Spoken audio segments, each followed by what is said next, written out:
আসসালামু আলাইকুম, শুভেচ্ছা সহ আমন্ত্রণ চ্যানেল আই সংবাদে আপনাদের সাথে আছে আমি নবনীতা। বিস্তারিত সংবাদে শুরুতেই জানিয়ে দিচ্ছি ফ্রেশ আটা, ময়দা, সুজি সংবাদ শিরোনাম। শিগগিরই দেশে ফিরে নির্বাচনে অংশ নেবেন জানালেন তারেক রহমান। কোনো ব্যক্তি বা দল নয়, জুলাই অভ্যুত্থানের মাস্টারমাইন্ড জনগণ মন্তব্য।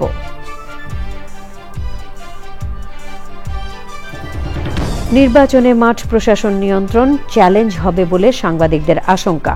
সুষ্ঠু ভোট আয়োজনে গণমাধ্যমের সহযোগিতা চাইলেন সিইসি। জুলাইয়ে কুষ্টিয়ায় 6 জনকে হত্যায় মাহবুবুল আলম হানিফ সহ 4 জনের বিরুদ্ধে গ্রেফতারি পরোয়ানা। 14 অক্টোবর ট্রাইব্যুনালে হাজিরের নির্দেশ। নির্বিঘ্নে শেষ হল বিসিবি নির্বাচন। আমিনুল ইসলাম বুলবুলের মতে পরিস্থিতি সন্তোষজনক হলেও নির্বাচন প্রভাবিত হয়েছে বললেন দেবব্রত পাল।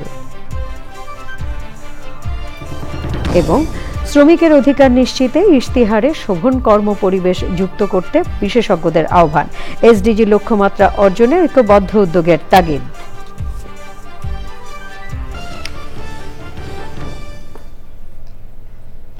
এছাড়াও নিটোল টাটা বিশেষ সংবাদে থাকছে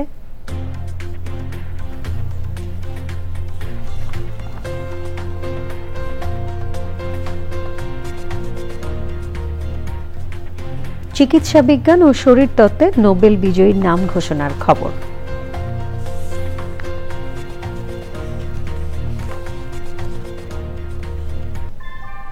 ভূমিকম্প সহনীয় মোস্ট ডিউরেবল দেশের প্রথম থার্মেক্স রড সালাম স্টিল। সালাম স্টিল বোঝে ডিউরেবিলিটি। সালাম স্টিল, মোস্ট ডিউরেবল স্টিল।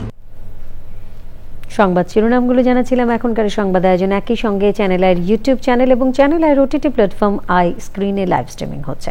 যাচ্ছি পুরো সংবাদে। শিগগিরই দেশে ফিরে নির্বাচনে অংশ নেবেন বিএনপির ভারপ্রাপ্ত চেয়ারম্যান তারেক রহমান।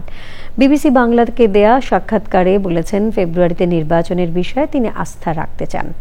সুস্থ থাকলে বেগম খালেদা জিয়া নির্বাচনে ভূমিকা রাখবেন বলেও জানান তারেক রহমান। তিনি বলেন, কোনো ব্যক্তি বা দল নয়, জুলাই অভ্যুত্থানের মাস্টারমাইন্ড দেশের জনগণ। আওয়ামী লীগ প্রসঙ্গে তারেক রহমান বলেন, হত্যা ও লুটপাটকারীদের সবচেয়ে বড় বিচারক দেশের জনগণ। রাহুল রায় জানাচ্ছেন। বিভিন্ন দলীয় অনুষ্ঠানে লন্ডন থেকে ভার্চুয়ালি যুক্ত হয়ে কথা বললেও 2 দশকে প্রথমবার কোনো গণমাধ্যমকে বিএনপির ভারপ্রাপ্ত চেয়ারম্যান তারেক রহমানের সাক্ষাৎকার। বিবিসি বাংলার সঙ্গে দীর্ঘ আলাপচারিতার শুরুতেই জানান, শিগগিরই দেশে ফিরছেন তিনি। কিছু সঙ্গত কারণে হয়তো ফিরাটা হয়ে ওঠেনি এখনো, তবে সময় তো চলে এসছে মনে হয়। ইনশাল্লাহ দ্রুতই ফিরে আসব। জনগণের প্রত্যাশিত নির্বাচন হবে, সেই নির্বাচনের সময় কেমন করে দূরে থাকবো? আমি তো আমার সর্বোচ্চ চেষ্টা থাকবে, ইচ্ছা থাকবে, আগ্রহ থাকবে, সেই প্রত্যাশিত নির্বাচন যখন অনুষ্ঠিত হবে জনগণের সাথে, জনগণের মাঝেই থাকবো ইনশাল্লাহ। সাবেক প্রধানমন্ত্রী ও বিএনপি চেয়ারপারসন বেগম খালেদা জিয়া নির্বাচনে অংশ নেবেন কিনা সেই প্রশ্নের উত্তর দেন। যে মানুষটির এত বড় অবদান রয়েছে বাংলাদেশের গণতন্ত্রকে প্রতিষ্ঠিত করার, সেই দলের একজন কর্মী হিসাবে বিশ্বাস করি বা বিশ্বাস করতে চাই, গণতন্ত্রকে পুনঃপ্রতিষ্ঠিত করার প্রথম পদক্ষেপ হিসাবে যেই প্রত্যাশিত, জনপ্রত্যাশিত যে নির্বাচনটি অনুষ্ঠিত হতে যাচ্ছে, ওনার শারীরিক সক্ষমতা যদি অ্যালাউ করে ওনাকে, নিশ্চয়ই উনি কিছু না কিছু ভূমিকা রাখবেন।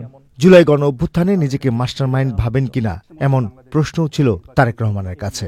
জুলাই আন্দোলনে আমি কখনোই মাস্টার মাইন্ড হিসেবে দেখি না। এই আন্দোলনের মাস্টার মাইন্ড কোনো দল, কোনো ব্যক্তি নয়। এই আন্দোলনের মাস্টার মাইন্ড বাংলাদেশের গণতান্ত্রিক জনগণ।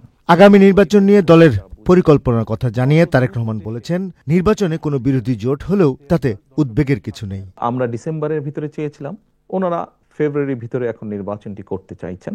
আমরা আস্থা রাখতে চাই যে সরকার সে ব্যাপারে সব রকম উদ্যোগ পর্যায়ক্রমিকভাবে গ্রহণ করবেন। ইলেকশন হলে তো ইলেকশনে প্রতিযোগিতা থাকতেই পারে, প্রতিদ্বন্দ্বিতা থাকতেই পারে, এতে উদ্বেগের কি আছে? বিএনপি তো আগেও নির্বাচন করেছে, বিভিন্ন সময় বিএনপি নির্বাচন করেছে, কম্পিটিশন করেই বিএনপি নির্বাচন করেছে, প্রতিযোগিতা করেছে, উদ্বেগের কিছু নাই তো। দল হিসেবে আওয়ামী লীগকে নিষিদ্ধ করা উচিত কিনা এ নিয়েও কথা বলেন বিএনপির ভারপ্রাপ্ত চেয়ারম্যান। মানুষ গুম করে, মানুষ খুন করে, দেশের মানুষের অর্থ সম্পদ লুটপাট করে বিদেশে পাচার করে, জনগণ তাদেরকে সমর্থন করতে পারে বলে আমি মনে করি না। জনগণ যদি সমর্থন না করে কোনো রাজনৈতিক দল বা রাজনৈতিক সংগঠনকে, তাদের টিকে থাকার তো কোনো কারণ আমি দেখি না। এই বিষয়ের সবচেয়ে বড় বিচারক আমি মনে করি জনগণ। তারেক রহমান জানিয়েছেন, আগামী নির্বাচনে নিজ এলাকার মানুষের সঙ্গে সম্পৃক্ত এমন ব্যক্তিদেরই মনোনয়ন দেওয়া হবে। রাহুল রায়, চ্যানেল আই, ঢাকা। প্রধান উপদেষ্টা ডক্টর মোহাম্মদ ইউনূসের সঙ্গে সাক্ষাৎ করেছেন আন্তর্জাতিক মানবাধিকার ফেডারেশনের সভাপতি অ্যালিস মগওয়ে এবং Islamic World Educational Scientific and Cultural Organization আইসেসকোর মহাপরিচালক doctor Salim M Al Malik. রাষ্ট্রীয় অতিথি ভবন যমুনায় প্রধান উপদেষ্টার সঙ্গে সাক্ষাৎ করে অ্যালিস মগওয়ে বিশ্বজুড়ে মানবাধিকার পরিস্থিতি নিয়ে আলোচনা করেন। মিস মগওয়েকে বাংলাদেশ সফরের জন্য ধন্যবাদ জানান অধ্যাপক ডক্টর মোহাম্মদ ইউনূস। বৈঠকে গাজার মানবিক সংকট নিয়ে আলোচনা করেন উভয় নেতা। গাজা ইস্যুতে অধ্যাপক ইউনূস এবং বাংলাদেশের সংহতির জন্য কৃতজ্ঞতা জানান মানবাধিকার ফেডারেশনের সভাপতি। আইসেসকোর মহাপরিচালক ডক্টর মালিক বিশ্বব্যাপী ডক্টর ইউনূসের 3-0 তত্ত্বের প্রসারের প্রশংসা করেন। প্রধান উপদেষ্টার সংস্কার এজেন্ডা এবং পরিবর্তিত বাংলাদেশে বর্তমান সরকারের প্রতি পূর্ণ সমর্থন জানান তিনি। শিক্ষা বিস্তারে আইসেসকোর প্রচেষ্টার জন্য ধন্যবাদ জানান অধ্যাপক ইউনূস। বৈঠকে শিক্ষা উপদেষ্টা অধ্যাপক সিআর আবরার উপস্থিত ছিলেন। গুলশানে বিএনপি চেয়ারপারসনের কার্যালয়ে দলের মহাসচিব সহ শীর্ষ নেতাদের সাথে সাক্ষাৎ করেন ঢাকায় সফররত তুরস্কের উপ পররাষ্ট্রমন্ত্রী এ বেরিস একিঞ্জি ও ঢাকায় নিযুক্ত তুরস্কের রাষ্ট্রদূত রামিজ সেন। বৈঠক শেষে বিএনপির স্থায়ী কমিটির সদস্য আমির খসরু মাহমুদ চৌধুরী সাংবাদিকদের বলেন, বাংলাদেশে একটি অবাধ, সুষ্ঠু ও নিরপেক্ষ নির্বাচন দেখতে চায় তুরস্ক। এছাড়া ব্যবসা বাণিজ্যে সহযোগিতা এবং ওআইসিকে শক্তিশালী করা সহ বাংলাদেশে বিনিয়োগ বাড়াতে চায় দেশটি। এ সময় দলের স্থায়ী কমিটির আরেক সদস্য সালাউদ্দিন আহমেদ বলেন, বাংলাদেশের সাথে তুরস্কের একটি জয়েন্ট ডিফেন্স ইন্ডাস্ট্রি স্থাপনের বিষয়ে আলোচনা হয়েছে।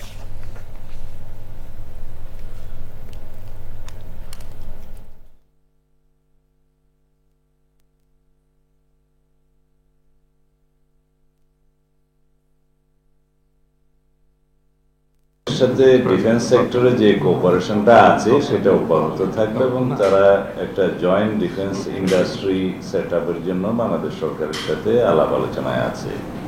তো সেই বিষয়ে আমরা আমাদের কোঅপারেশন অব্যাহত থাকবে, সেটা আমরা আমাদের পক্ষ থেকে বলেছি। সবাই নির্বাচনের অপেক্ষায় আছে, তারাও সবাই নির্বাচনের পরবর্তী যে বাংলাদেশ দেখতে চাই, আমরা যেহেতু বাংলাদেশ করতে চাই, জন্য অর্থনীতি, সংস্কৃতি, ওআইসিতে আমাদের যে ইনভলভমেন্ট সবকিছু মিলিয়ে সুদৃঢ় করার জন্য প্রয়োজনীয় উদ্যোগ আমরা দুই পক্ষ থেকে নেওয়ার ব্যাপারে আলোচনা করেছি। সোমবার বিকেলে বাংলাদেশ জামায়াতে ইসলামীর আমির ডাক্তার শফিকুর রহমানের বসুন্ধরার কার্যালয়ে বৈঠক করেন সফররত তুরস্কের উপ পররাষ্ট্রমন্ত্রী এ বেরিস একিঞ্জি। বৈঠক পরবর্তী সংবাদ সম্মেলনে দলের সেক্রেটারি জেনারেল মিয়া গোলাম পরওয়ার বলেন, বিদেশিদের ঘাড়ে ভর করে তার দল ক্ষমতায় যেতে চায় না। এ সময় তিনি আরও বলেন, আল্লাহর উপর ভরসা ও জনগণের সমর্থনে ক্ষমতায় যেতে চায় জামায়াতে ইসলামী। মিয়া গোলাম পরওয়ার বলেন, সংস্কারের বিষয়ে সব রাজনৈতিক দলের ঐক্যমত্য হলে দেশে সুষ্ঠু নির্বাচন সম্ভব বলে তুরস্কের উপ পররাষ্ট্রমন্ত্রীকে জানিয়েছেন জামায়াতে ইসলামীর আমির। এর আগে সকালে কসোভোর রাষ্ট্রদূতের সঙ্গে জামায়াতে আমিরের সাক্ষাৎ হয়েছে।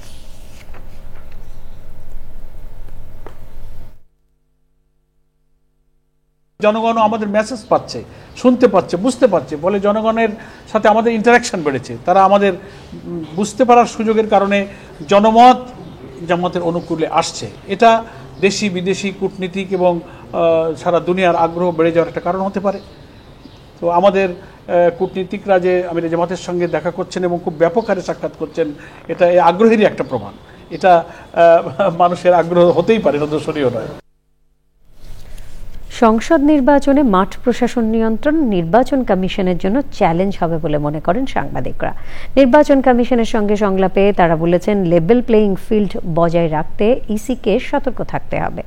প্রোপাগান্ডা নিয়ন্ত্রণ সহ গণমাধ্যম কর্মীদের স্বাধীনভাবে কাজ করতে দেওয়ার আহ্বান জানান তারা। কাঁচের মতো স্বচ্ছ ভোট করতে চান উল্লেখ করে গণমাধ্যমের সহযোগিতা চেয়েছেন প্রধান নির্বাচন কমিশনার।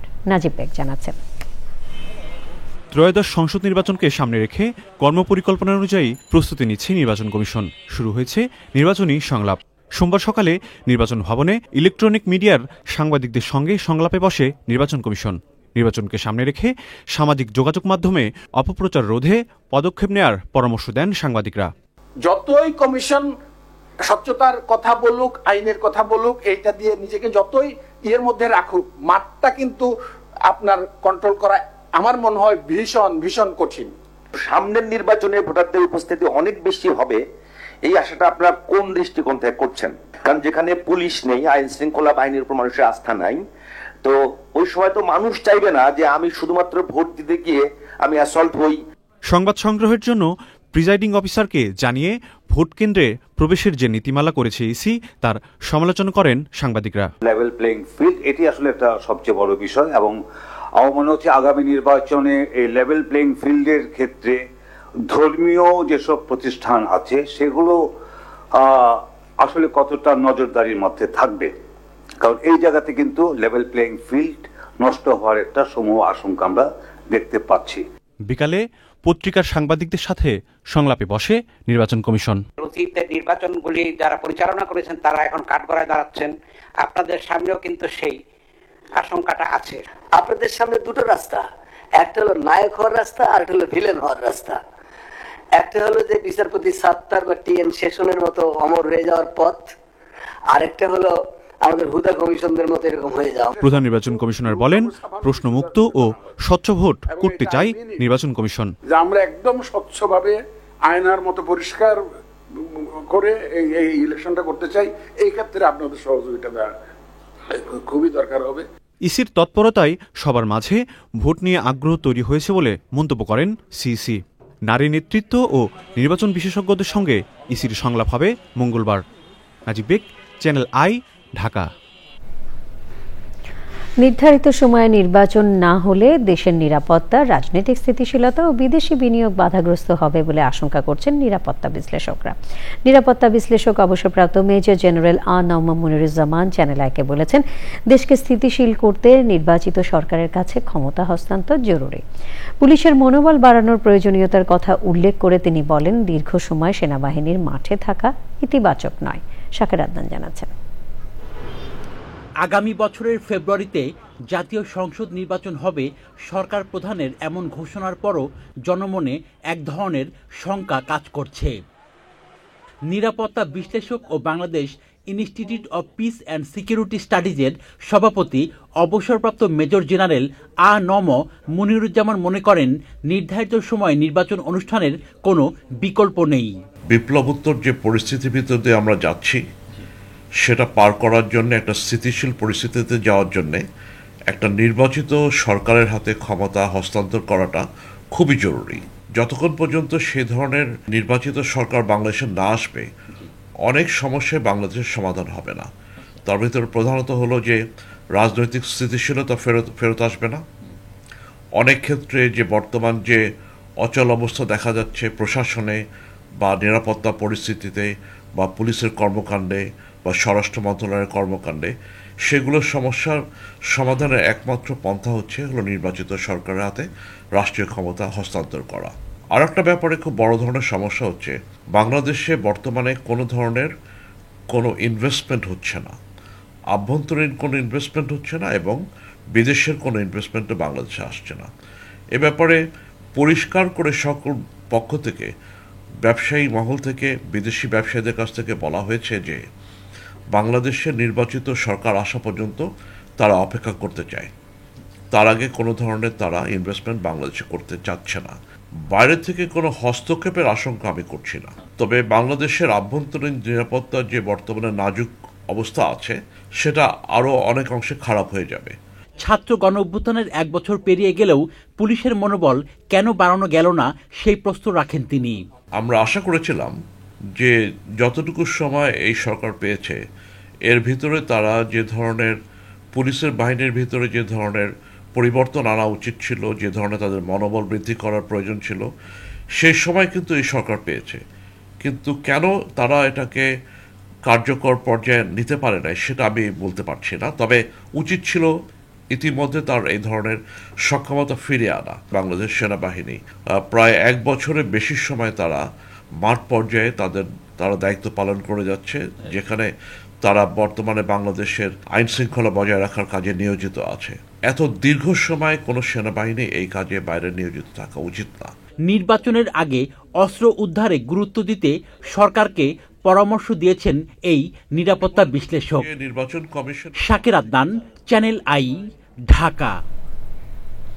জুলাই গণ অভ্যুত্থানে কুষ্টিয়ায় 6 জনকে হত্যার ঘটনায় মাহবুবুল আলম হানিফ সহ 4 জনের বিরুদ্ধে অভিযোগ আমলে নিয়ে গ্রেফতারি পরোয়ানা জারি করেছেন ট্রাইব্যুনাল 2। আসামিদের ধরে 14 অক্টোবর হাজির করার নির্দেশ দিয়েছেন আদালত। চিফ প্রসিকিউটর জানিয়েছেন, চলতি সপ্তাহে আলোচিত কয়েকটি গুমের ঘটনায় তদন্ত প্রতিবেদন দাখিল করবে তদন্ত সংস্থা।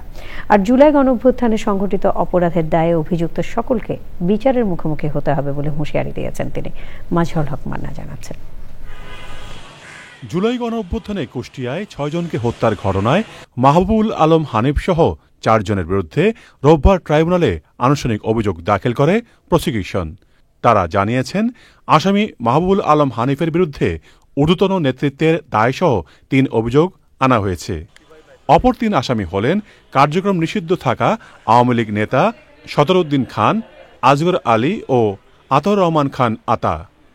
সব আসামি পলাতক আছে বলে জানিয়েছে প্রসিকিউশন। বিগত বছরের জুলাই আগস্টের গণ অভ্যুত্থান চলাকালীন সময়ে নিরস্ত্র নিরীহ ছাত্র জনতাকে হত্যার ব্যাপারে আওয়ামী লীগের যে সমস্ত সিদ্ধান্ত হয়েছিল, প্রত্যেকটা সিদ্ধান্ত গ্রহণের ব্যাপারে তার ভূমিকা ছিল। আজকে সেই ব্যাপারে তাদের এই 4 জনের বিরুদ্ধে অভিযোগটা আমলে নিয়ে আনুষ্ঠানিক বিচারের যে যাত্রা সেটা শুরু হয়েছে। প্রত্যেককেই বিচারের মুখোমুখি হতে হবে। কেউ পার পেয়ে যাবেন, কাউকে ইনডেমনিটি দেওয়া হবে, কেউ পালিয়ে থেকে বাঁচার চেষ্টা করবেন, এই ধরনের দুরাশা করে লাভ নেই। বিগত সরকারের সময় বেশ কয়েকটি গুমের ঘটনায় চলা তদন্ত সম্পর্কে জানায় প্রসিকিউশন। গুমের মামলা তো অনেক, সবগুলো শেষ না হলেও প্রধান কয়েকটি মামলার তদন্ত রিপোর্ট এই সপ্তাহে দাখিল হবে।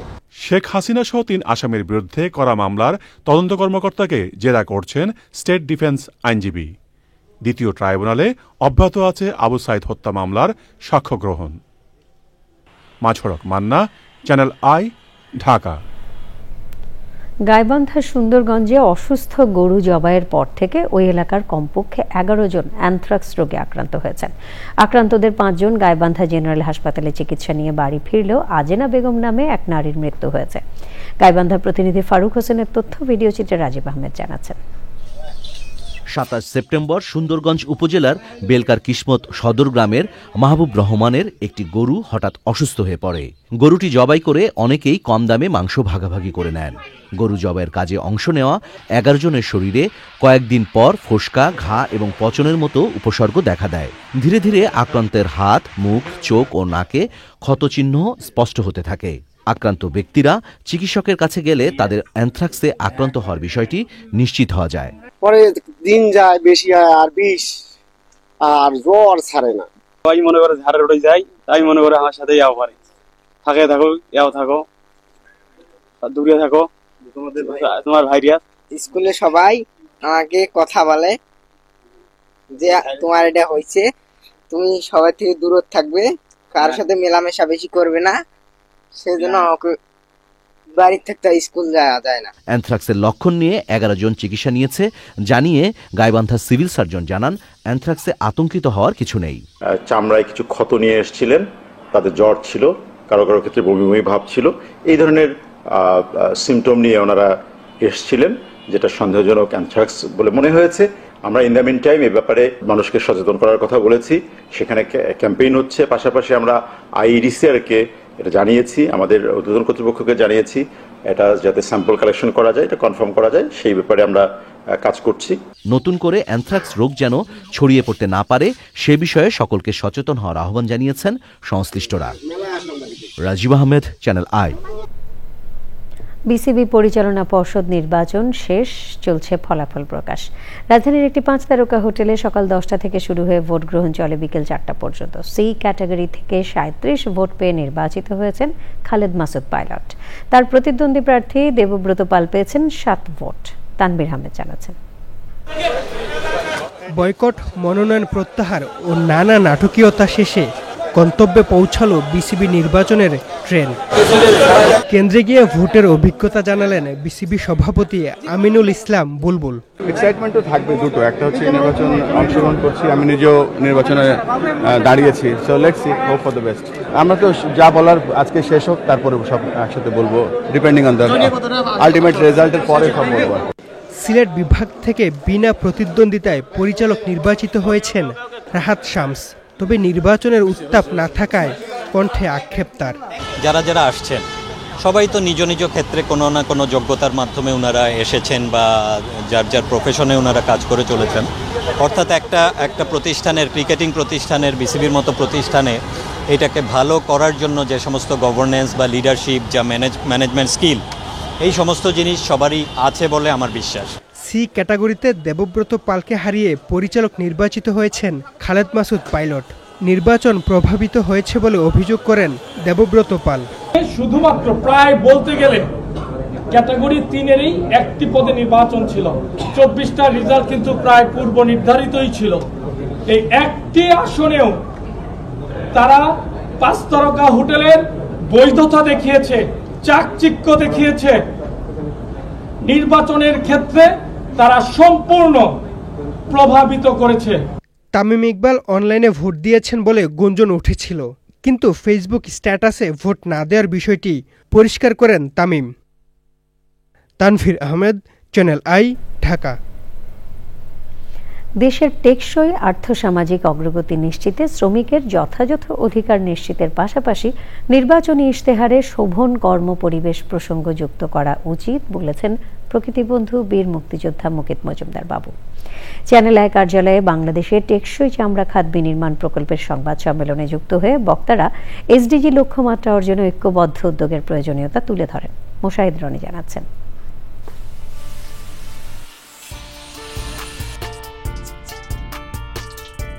চতুর্থ শিল্প বিপ্লব পেরিয়ে বিশ্বজুড়ে জোর আলোচনা এখন পঞ্চম শিল্প বিপ্লব। বিশ্ব শোভন কর্মদিবসে তাই দেশের 7.5 কোটির অধিক শ্রমিকের অধিকার প্রতিষ্ঠায় গণতান্ত্রিক ব্যবস্থাপনা নিশ্চিতে গুরুত্বারোপ।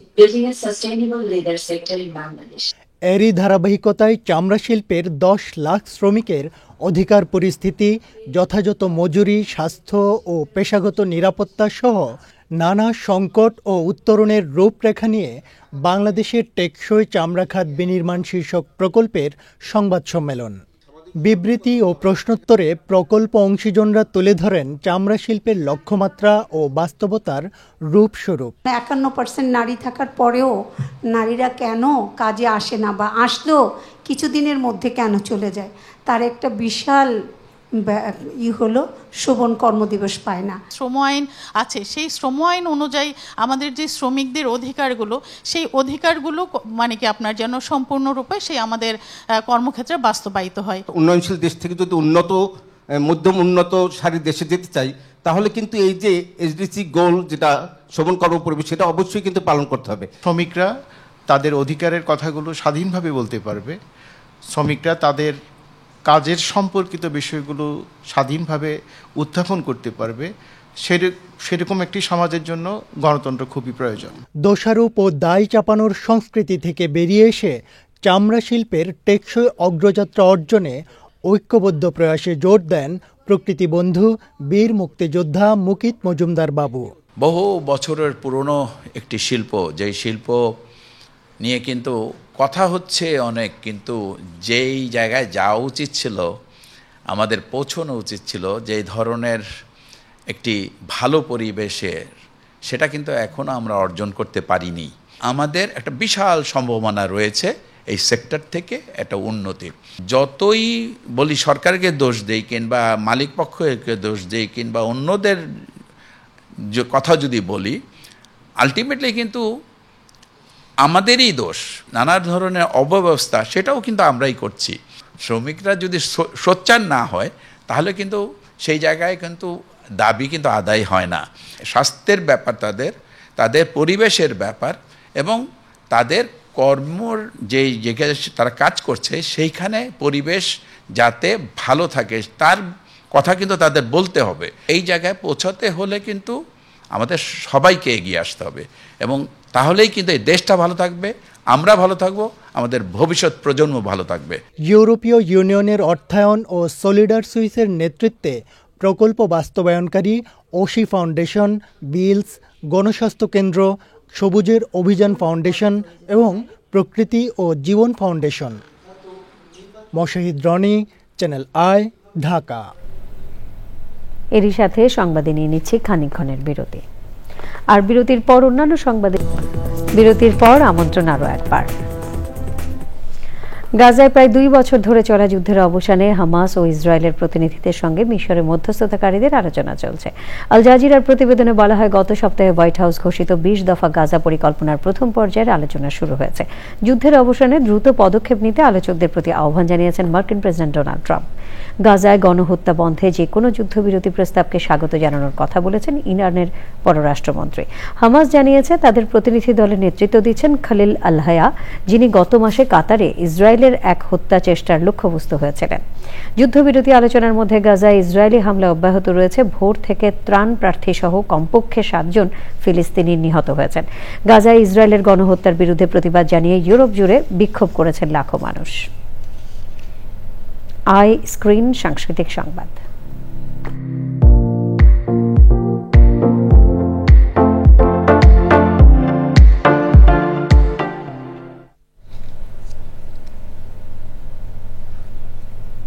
শিক্ষা গ্রহণকে আরও আকর্ষণীয় করে তুলতে এবং স্থানীয় ভাষায় মানসম্পন্ন শিক্ষা পৌঁছে দিতে টিকটকের স্টেম ফিড গুরুত্বপূর্ণ ভূমিকা রাখবে বলে মন্তব্য করেছেন সংস্কৃতি বিষয়ক উপদেষ্টা মোস্তফা সরোয়ার ফারুকে। টিকটক এবং বাংলাদেশ সরকারের যৌথ উদ্যোগে স্টেম ফিড চালুর ঘোষণার পর তিনি বলেন, টিকটকের স্টেম ফিডে দেশের শিক্ষার্থীরা এখন ভালো মানের ও নির্ভরযোগ্য কন্টেন্ট খুঁজে পাবেন। হ্যাশট্যাগ স্টেমটক ব্যবহার করে স্টেম কন্টেন্ট তৈরি করতে পারবেন কন্টেন্ট ক্রিয়েটর এবং শিক্ষাবিদরা। 10 মিনিট স্কুলের প্রতিষ্ঠাতা আয়মান সাদিক সহ বিশিষ্টজনেরা অনুষ্ঠানে যোগ দেন। আমি নিজেও আমার বউয়ের কল্যাণে মাঝে মধ্যে কিছু কিছু লাইফ হ্যাকস দেখি TikTok, and those are amazing. এবং আমি ভাবি যে আমি তো I never hard of this, যে এইভাবে এই ছোট্ট জিনিসটার এই সলিউশনটা আছে। হুইচ মিনস মানে আমার মতো আরও অনেক মানুষও থাকে যারা 50 পার হয়ে গেছি। বাট আই প্রমিস দ্যাট আজকে এখানে প্রেজেন্টেশন দেখার পরে মনে হলো যে I need to open a TikTok account. I don't know what I will be posting there, maybe I will just be watching. Nitol Tata বিশেষ সংবাদ।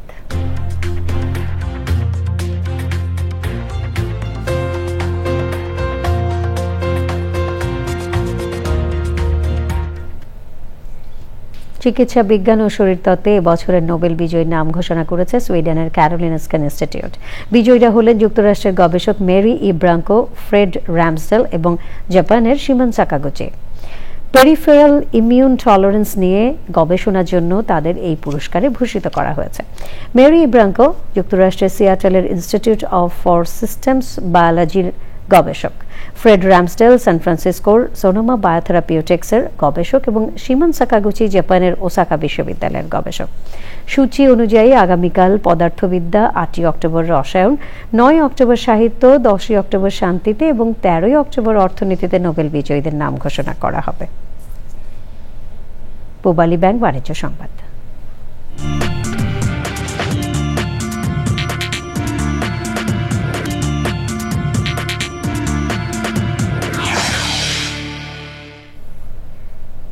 জনপ্রিয় নুডলস ব্র্যান্ড মিস্টার নুডলস দেশীয় ভোক্তাদের জন্য নিয়ে এলো আন্তর্জাতিক মানের রামেন নুডলস।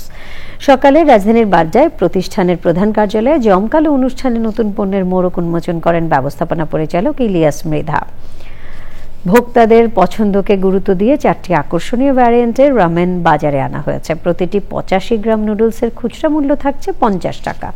অনুষ্ঠানের ব্যবস্থাপনা পরিচালক বলেন, চাহিদা অনুযায়ী মানসম্মত পণ্য সরবরাহ করায় মিস্টার নুডলস এখন ভোক্তাদের প্রিয় ব্র্যান্ড। সংবাদে আবারও নিয়ে নিচ্ছি বিরতি, আর বিরতির পর খেলার খবরে থাকছে এবারে খেলার খবর। সুজি সংবাদ শিরোনামগুলো জানিয়ে দিচ্ছে আরও একবার। শিগগিরই দেশে ফিরে নির্বাচনে অংশ নেবেন জানালেন তারেক রহমান। কোনো ব্যক্তি বা দল নয়, জুলাই গণঅভ্যুত্থানের মাস্টারমাইন্ড জনগণ। মন্তব্য।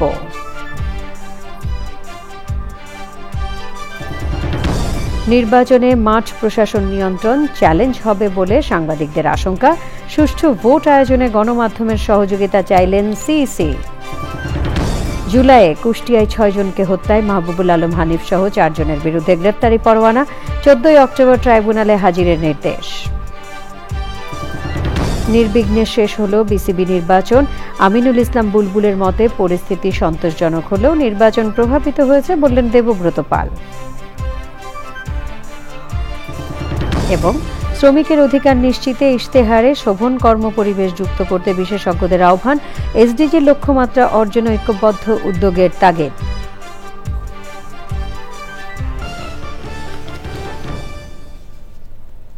পরবর্তী সকল সংবাদ দেখার আমন্ত্রণ রইল। ধন্যবাদ সবাইকে।